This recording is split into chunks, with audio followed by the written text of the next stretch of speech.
నమస్తే. Welcome to Andhra Prabha. నేను Tejaswi. North Korea నియంత కిమ్ జోంగ్ ఉన్ గురించి పెద్దగా ప్రపంచానికి పరిచయం అవసరం లేదు. ఎందుకంటే ఆయన గురించి ఏమి తెలిసినా ప్రపంచవ్యాప్తంగా చర్చ జరుగుతుంది. అందుకే తన గురించి ఎలాంటి విషయాలు బయటకు రాకుండా జాగ్రత్త పడతాడు. తేడా వస్తే ఇక అంతే. అందుకే ఆయనను నియంత అని ముద్దుగా పిలుచుకుంటారు. పేరుకు తగ్గట్టుగానే బొద్దుగా ఉంటాడు. ఈ మధ్య కాలంలో కిమ్ గురించి కొత్త విషయాలు వెలుగులోకి వస్తున్నాయి. తాజాగా కిమ్ వ్యక్తిగత జీవితానికి సంబంధించిన ఓ విషయం బయటకు వచ్చింది.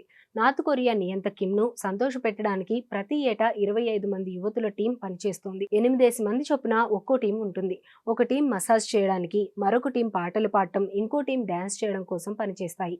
మూడో గ్రూప్ మాత్రం లైంగిక కార్యకలాపాలకు వినియోగించుకుంటాడట కిమ్. ఆయనతో క్లోజ్గా ఉండటం, ఎలా సంతోషంగా ఉంచాలన్నదే వారి డ్యూటీ.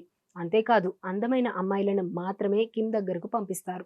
20 ఏళ్లు వచ్చే వరకు ఆ టీంలో ఉంచుతారు. తర్వాత హ్యాపీ గర్ల్స్ ను బయటకు పంపించడం అనేది ఉండదు. కిమ్ బాడీ గార్డ్స్ తో వారికి మ్యారేజ్ చేస్తారు. ఈ క్రమంలో కిమ్ కంచుకోట నుంచి యువతులు బయటకు వచ్చే ఛాన్స్ లేదన్నమాట. అందమైన అమ్మాయిలను ఎలా ఎంపిక చేస్తారనేది అసలు ప్రశ్న. అందమైన అమ్మాయిల కోసం కిమ్ కోసం ప్రత్యేకంగా ఓ టీం దేశవ్యాప్తంగా పర్యటిస్తుంది.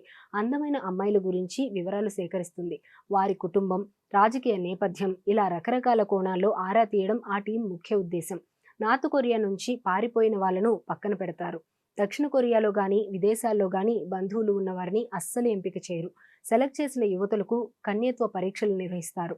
అంతా అయిన తర్వాత వారిని రాజధాని ప్యాంగాంగ్ కు తరలిస్తారు. రాజధానికి అమ్మాయిలు చేరుకోగానే ప్రత్యేక బస్సులో మూడో కంటికి కనిపించకుండా రాత్రి వేళ అధ్యక్ష భవనానికి సమీపంలో ఉన్న భవనానికి తీసుకెళ్తారు. ఇంకో విషయం ఏంటంటే, చాలా మంది అమ్మాయిల తల్లిదండ్రులు అంగీకరించాకే వీరిని ఎంపిక చేసుకుంటారు. ఇటీవల నార్త్ కొరియా నుంచి పారిపోయిన ఓ యువతి అంతర్జాతీయ మీడియాకు కిమ్ అరాచకాలను వివరించింది. దీంతో కిమ్ లోగుట్టు వెలుగులోకి వచ్చింది. ఆ తరహా వ్యవహారాలు నార్త్ కొరియా నియంతల కాలం నుంచి జరుగుతున్నట్లు సమాచారం.